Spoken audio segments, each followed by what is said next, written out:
If the food systems, energy systems, all of a sudden didn't work any longer in Aotearoa, which people have started to think about thanks to COVID, how prepared is your family? How prepared is your community? My name's Lani Kereopa. I'm Climate Change Coordinator at Te Arawa Lakes Trust.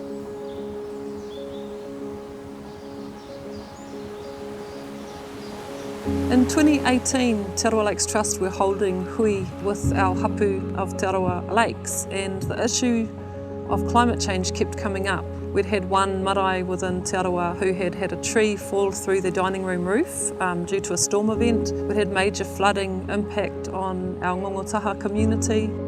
We already knew that lake temperatures were rising, so there were concerns there. The Te Arawa Climate Change Working Group was formed. The name that was given by one of our whānau was Te Urunga.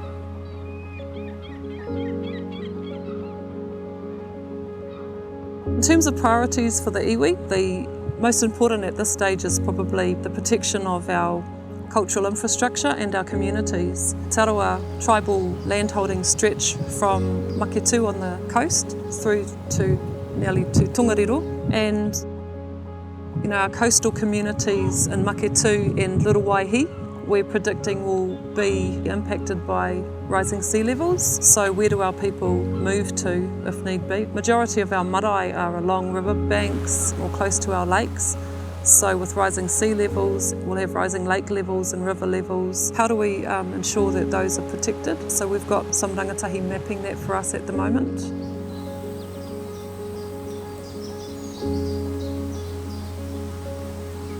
Biodiversity is one of the priority areas identified within our Te Arawa climate change strategy.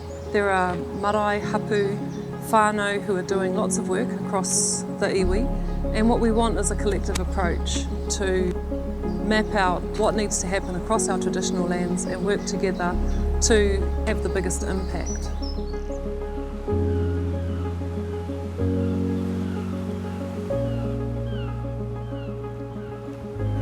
I'm the freshwater fisheries advisor, and I also advise on water quality.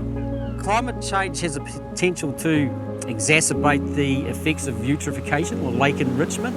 So it's predicted, I think, about a 3-degree rise in temperatures by 2100. And that probably lead to more plant growth and algal blooms. And when those algae die, they fall to the lake bottom, they decompose and use up the oxygen, and that's where we get issues.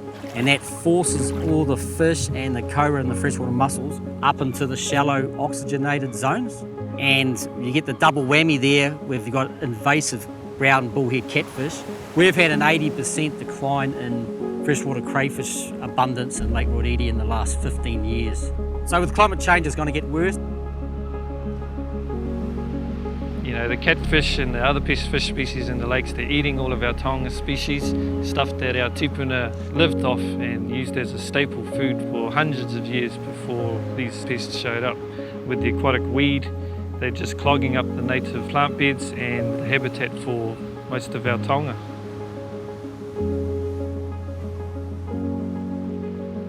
So Te Arawa already have a plan. So what we need now is to be resourced and supported to enable our plan. So that requires, in line with the treaty partnership, government and councils working with iwi to enable us to achieve our goals. Ka whawhai tonu mātou. We will continue to fight for the future and for our mokopuna. Climate change is an opportunity for peoples in Aotearoa to come together to reshape our communities and the ways that we live with tikanga and kaua alongside Western ideologies around how we should be living.